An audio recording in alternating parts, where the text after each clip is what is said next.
안녕하세요, 댄쌤이에요. 자, 지금 이 영상은 학생부 종합에 대한 걸 좀 정리해보는 영상입니다.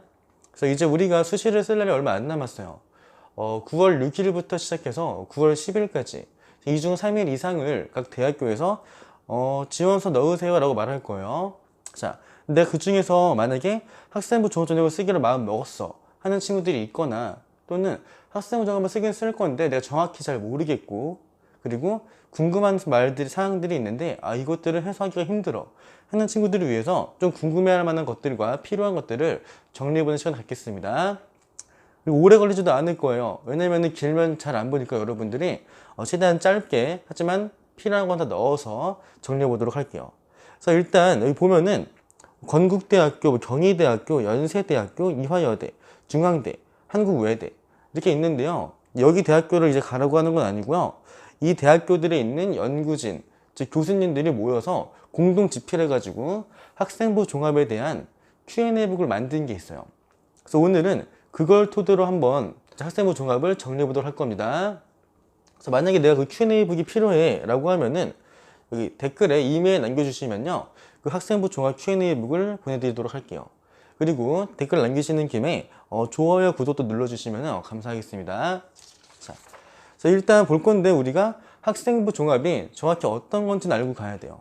일단 이런 거 들어봤을 겁니다. 학생부 종합은 교과 플러스 비교과다, 이런 말 들어봤을 거예요. 교과랑 비교과가 섞여 있는 거다. 자, 여기는 교과는 우리가 좀 편하게 말하면은 그냥 뭐 성적이죠, 성적.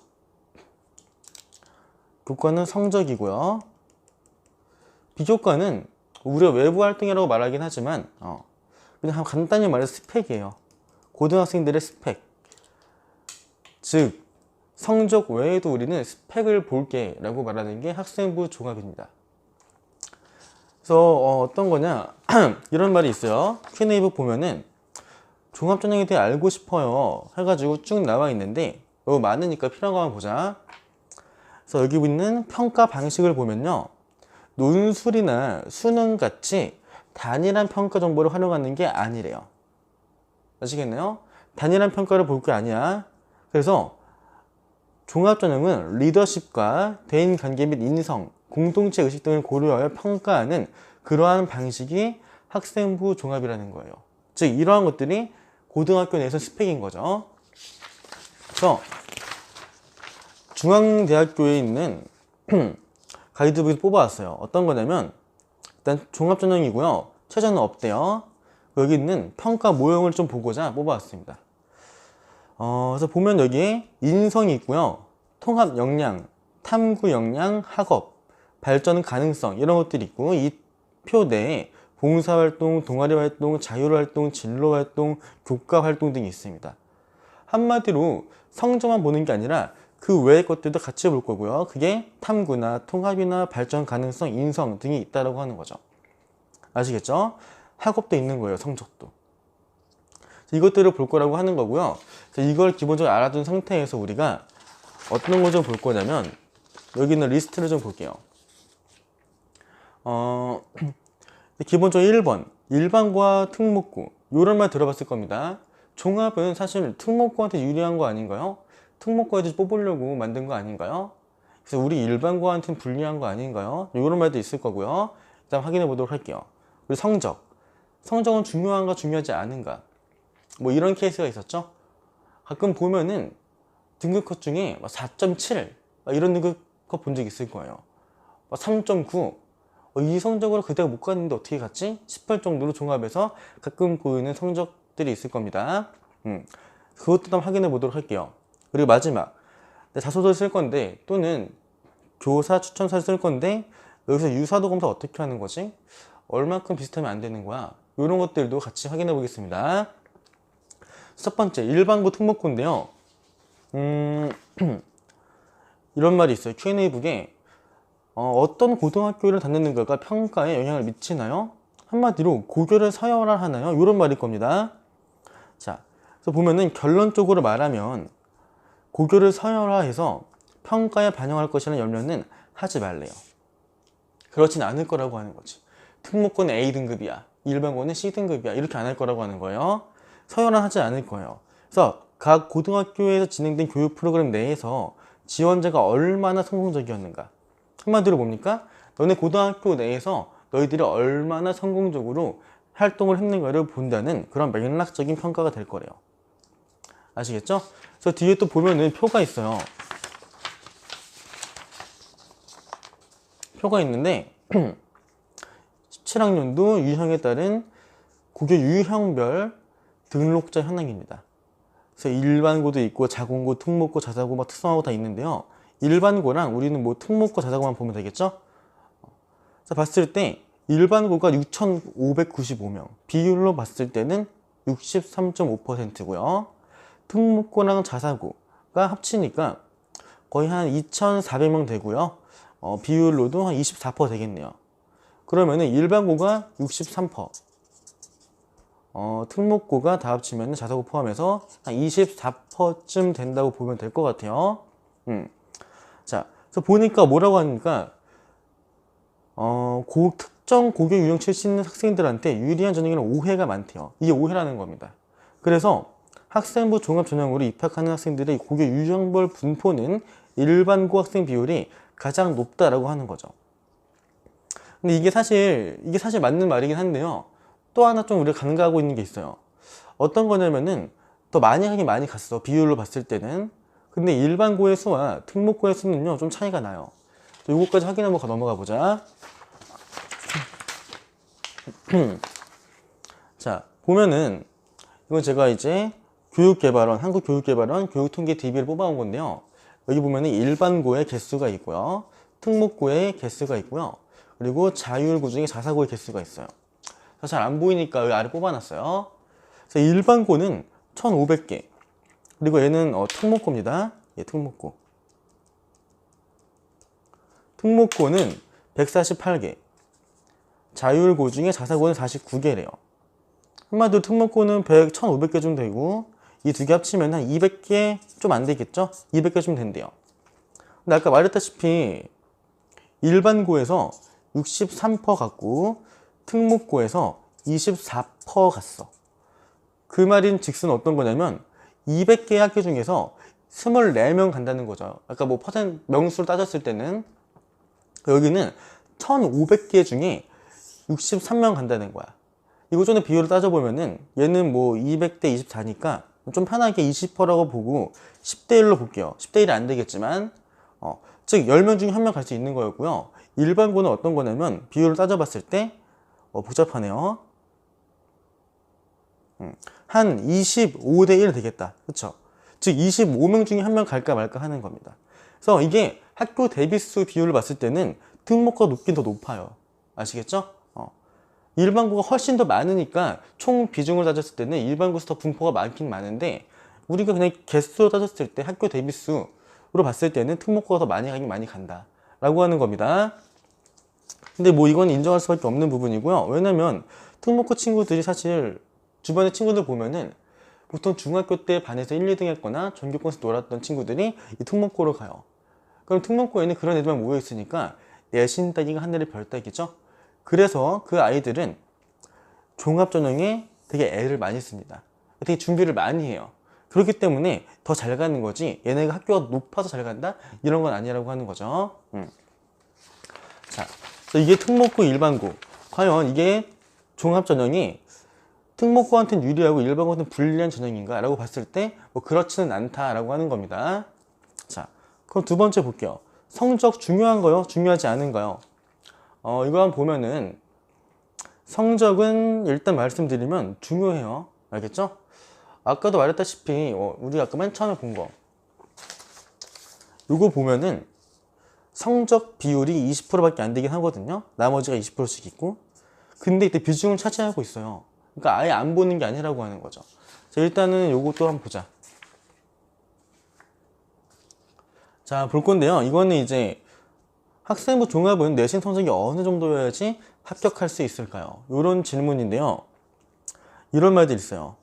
서울 소재 주요 대학교의 전년도 합격자 내신 성적을 보면은 교과 평균 등급이 1등급부터 5등급까지 분포했대요. 한마디로 5등급들도 있긴 있다라는 거고 심지어 6, 7등급도 확인할 수는 있대요. 자, 되게 애매해요. 성적을 본다는 거야, 안 본다는 거야. 1등급도 붙었고 6등급도 붙었대요. 애매합니다. 그래서 대학교에서 평가 기준으로 삼는 학업 역량은 입학 후 학업을 수행할 수 있는 능력을 학업 성취도뿐만 아니라 학업 태도와 학업 의지, 탐구 활동, 내가 말했던 스펙, 그걸 같이 보는 거예요 라고 말하는 거죠. 되게 애매하게 말하고 있어요. 성적이 중요한 건지 안 중요한 건지 잘 말을 안 해주고 있습니다. 좀 더 볼게요. 자, 학생부 종합전형에서 내신 성적 차이가 많이 나나요? 그래서 보면은 학생부 종합전형은 지원하는 학생들의 학업 역량, 또 이게 뭐냐면 또 스펙이야. 또 스펙 볼 게 우리는 이 말하고 있어요. 그래서 내신 성적을 가지고 합격 여부를 예측하기는 어렵대요. 내신 성적이 안 중요하다는 말을 안 하고 있죠? 어렵다고 말하고 있어요. 그래서 사실 결론적으로 말씀드리면은 얘는 좀 중요한 겁니다. 알겠죠? 성적은 중요해요. 선생님 근데요 그러면 4, 5등급에도 붙는 건 뭐죠? 자, 그걸 볼게요. 얘 먼저 볼 건데 얘는 마지막에 볼게요. 얘는 마지막에 뭐 케이스 1. 어떤 경우냐면은 성적이 꾸준히 오른 케이스가 있을 거예요. 내가 고1 때는 6등급이었는데 고2 때는 4등급, 고3 때는 1등급 찍었어 만약에. 자, 그럼 생각해봐요. 아니 고3 때는 다 같이 열심히 하는데 얘가 1등급 나왔어. 그럼 대학교에서 얘 신기하게 볼 거라고요. 원래 6등급이었던 애가 고2 때 4등급, 고3 때 1등급 됐다고? 특이한 애네? 왜냐면 거의 불가능하잖아요. 이런 애들 보면 되게 매력적이라고요. 대학교 입장에서는. 그래서 보자마자 얘는 일단은 아까 말했던 어떤 겁니까? 여기 발전 가능성 있지. 여기서 엄청난 점수를 먹고 들어갈 거고요. 거기서 학업 성취도 같이 플러스가 될 거예요. 왜? 아니 이건 불가능한 건데 얘는 하고 있으니까. 그리고 이렇게 볼 겁니다. 얘가 중학교 때 처음 중학교 끝나고 고등학교 올라와서 적응 못하다가 금방 적응해서 마지막에는 정점을 찍었네. 그 말은 즉슨 얘는 어떤 한 분야에서 오래 있으면은 정점을 찍을 가능성이 높겠다 라고 볼 수 있다고요. 그래서 이런 경우 보면은 사실 6, 4, 1이니까 내신 평균 따지면은 평균 따졌을 때 비율 다 조정하면은 3, 4등급 나오면 잘 나오는 거예요. 그러면은 실제 얘가 대학교를 붙었어. 고3 때는 1등급이야. 그럼 얘가요 붙었다고 해서 학교에서 등급 컷을 때릴 때는 3, 4등급을 눈에 보여줄 거라고요. 우리들 눈에는. 그러니까 우리는 3, 4등급도 갈 수 있네 라고 볼 수 있는 거죠. 근데 봐요. 공부 못하는 애 아니라고 1등급이니까. 이런 케이스 있고요. 또 케이스 2. 고3 때도 막 3등급, 뭐 고2 때도 4등급, 고1, 고3, 고2, 고3 때도 또 3등급. 좀 비슷비슷해요. 비슷하게 맞고 있습니다. 그런데 얘가 지원한 과가 예를 들면은 뭐 화학이야. 또 화학만 봤더니 고1 때는 6등급, 고2 때는 3등급, 고3 때는 1등급 해서 이 분야에서만큼은 성적이 오르고 있어. 그러면요 이거는 내가 지원한 과가 화학과고 이게 이렇게 되어 있고 거기다가 만약에 화학 동아리를 만들어서 내 동아리 활동을 많이 했고 내 동아리 장이었어. 이런 것들이 있으면요 거기서 충분한 가산점을 받아서 합격할 수도 있습니다. 아시겠죠? 성적이 중요하지 않은 게 아니에요. 중요해요. 근데 이런 것들이 되게 중요하다고 하는 거죠. 지속적으로 올라가는 게. 만약 내가 화학과를 지원했고 이 성적을 갖고 있어요. 근데 만약에 화학 성적은 3 항상 이랬어. 그러면은 매우 숫자 좀 떨어질 수 있어요. 아시겠죠? 이런 경우가 있고. 자, 마지막에 한번 가볼게요. 케이스 3. 이거 제가 만든 건데 어떤 거냐면 국어를 봤는데 3등급 나왔어요. 근데 점수는 94.3이야. 봐요. 이 94.3이면은 2개 틀린 거야. 많이 틀리면 2개. 아니 1개 틀리고 뭐 서술형 조금 하겠거나 이럴 건데요. 못한 점수가 아니죠? 잘한 거야. 공부 안 하고 받으시는 점수가 아니라고요. 그리고 평균을 봤더니 과목 평균을 봤더니 77.5야. 어때요? 일단 주변 친구들이 다 시험을 잘 본 겁니다. 뭐 시험이 쉬웠을 수도 있지만 얘네들이 공부를 잘하는 학교일 수도 있는 거예요.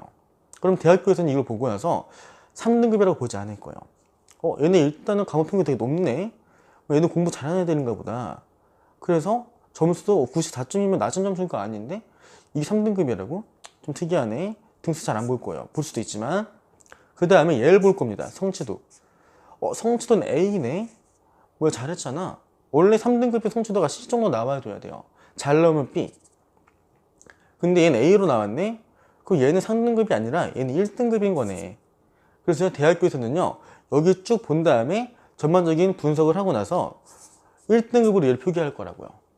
그런데 얘가 합격하면은 대학교에서는 이 등급을 등급컷에 보여줄 거예요.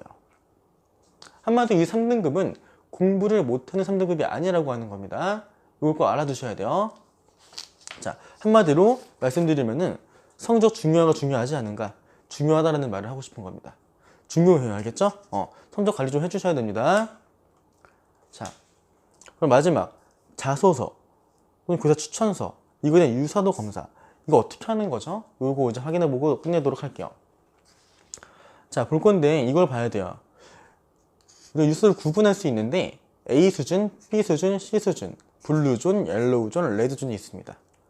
자소서는 5% 미만이면은 블루존입니다. 안전빵이에요. 그리고 B, 옐로우존은요, 5%는 넘고 30% 미만인 경우는 옐로우존입니다. 그리고 레드존, 30% 이상이 비슷해. 그러면은 위험한 거예요. 교사 추천서는 20% 미만이 블루존이고요. 옐로우존은 20% 이상, 50% 미만. 레드는 50% 이상. 자, 이건데요. 일단 여러분 주의할 거는 여러분이 쓰는 거잖아. 일단 자소서 쓸 때 참고하지 마세요. 웬만하면. 선배들 거 참고하거나 이러면은 불리할 수 있어요. 뭐가 불리한 거냐? 내가 선배들이 워낙 잘 써놨으니까 글이 되게 예뻐 보이고 있어 보일 거예요. 그래서 내가 거기에 초점을 맞추다 보니까 따라가는 겁니다. 그렇게 되면은 우리가 이 유사도 검사에 걸릴 가능성이 매우 높아요. 이따 설명해 줄게. 교사 추천서. 이거는요, 여러분이 쓰는 게 아니죠? 선생님이 써주시는 건데, 선생님을 잘 골라야 돼요. 알겠지? 꼭 담임쌤일 필요가 없어. 여러분은 잘 아는 선생님한테 써달라고 하면 돼요. 예를 들어 내가 동아리 활동 3년 동안 했어. 그래서 3년 동안 우리 동아리에 담당해준 선생님이 계시는데 나를 되게 잘 알아. 그러면은 그분한테 부탁하세요. 알겠죠? 그렇게 해가지고 직접 잘 써주셔야 돼. 선생님들 중에 가끔 이렇게 복사 붙여넣기 하시는 분들이 있는데 그럼 큰일 나는 거죠. 알겠죠? 그래서 보면은 어떤 거냐면 이렇게 돼 있어요. 잘 보일지 모르겠는데 자소서 우리가 쓰면은 입력하잖아요. 입력해서 딱 쓰면은 그거를 검증할 수 있는 시스템이 있어요. 거기에 쫙 넣어요. 쫙 넣으면은 거기에 여기에 보면은 대략 3년치 정도의 모든 현역부터 작년 재수생들까지 해서 여러분 선배들까지 해서 3년치의 자소서가 다 저장돼 있어요. 그러니까 여기랑 다 매칭시키는 거야. 같은 표현이 있나 없나. 알겠죠? 같은 구문을 쓴 게 있나 없나를 쭉 매칭시킬 거라고요. 그래서 5%가 안 되면은 안전빵에서 바로 서류 평가할 거고요. 만약에 B, C에 걸리잖아. 옐로우존, 레드존에 걸리면은 소명서 제출하라 그럴 거예요. 너가 이거 다 한 거라고 하는 걸 증명해봐. 하는 소명서 제출하라 그래요. 그래서 소명서 제출해가지고 증명했더니 다 맞아. 그러면은 다시 한번 평가할 거고요. 표절이 아니면은 평가 다시 들어갈 거예요. 근데 표절이 되면은 또 한 번 심사를 할 겁니다. 그래서도 표절이다. 그러면은 제외하거나 감점시킬 겁니다. 근데 일단 주의할 거는 여기 BC에 걸리면은 무조건 뭐 제외되는 건 아니지만 불리해요. 왜냐면 내가 B에 걸렸어. B에 걸리고 나서 소명서 내서 통과했어요. 근데 일단 문제는 뭐냐면 B에 걸렸다는 거는 이 정도라고 겹치는 게. 그러면은 글이 매력적이지 않은 겁니다. 어떤 거냐? 우리가 흔히 쓰는 말을 쓰고 있는 거예요. 저는 단어를 외울 때 이런 방식으로 이런 표현들 있죠. 우리 흔히 쓰는 표현들이고 흔히 자소서에 넣을 수 있는 그런 표현들이잖아요. 이런 표현들이 겹치는 거야. 한마디로 내가 쓴 건 맞더라도 사람들이 읽었을 때 매력적으로 못 느끼는 글일 수도 있다라고 하는 거예요. 아시겠죠? 그래서 우리가 주의할 거, 꼭 이거 쓸 때 먼저 그냥 쓰세요. 내가 내 글을 다 만든 다음에 다듬고 또 다듬고 또 다듬어 봐요. 그 다음에 다른 거랑 비교해 보는 거죠. 그런데도 불안하면은 사설 업체들이 있어요. 알겠죠? 사설 업체에서 이거 유사도 검사할 수 있거든요. 얼마 안 할 거예요. 몇 천 원 하는 걸로 알아요. 그래서 한 3군데 넣어서 비교해 봐요. 왜냐면은 여기 한국대학 협의회에서는 전부 다 있는데 사설업체는 다는 못 가지고 있잖아요. 그러니까 세 군데 확인해서 한번 비교해봐요. 그러면은 좀 얼추 내 유사도가 어느 정도인지 볼 수 있을 겁니다. 아시겠죠? 마지막 그거만 볼게요. 그거 보고 끝내자. 내가 유사도 검사를 딱 낼 건데, 유사도 검사를 한다. 자소서를 낼 건데, 제가 이미 예를 들어 중앙대에 냈어요. 근데 중앙대에 낸 이 자소서를 한양대에 내도 되나요? 라고 했을 때 괜찮은 겁니다. 자, 왜냐면 유서 검증 시 문제가 되는 거는 본인의 소개서, 자기소개서가 아니라 타인의 자소서와의 유사한 경우를 보는 거야. 그러니까 내 거는 상관없어요. 내 거랑 매칭시키지 않을 거라고요. 그래서 내가 여기 경희대에 냈어. 우리 같은 명이라고 똑같이 낼 수 있는 게 한양대야. 그러면은 얘도 괜찮아요. 알겠죠? 그걸로 우리가 불이익을 얻는다거나 하는 건 없을 겁니다. 아시겠죠? 오케이. 자, 여기까지 뭐 끝낼 거고요. 마지막으로 아까 말씀드렸던 만약에 내 이 Q&A 필요해요 하면은 댓글에 이메일 남겨주세요. 보내드릴 거고요. 마지막으로 좋아요, 구독 눌러주시면 감사하겠습니다. 수시 화이팅 할게요.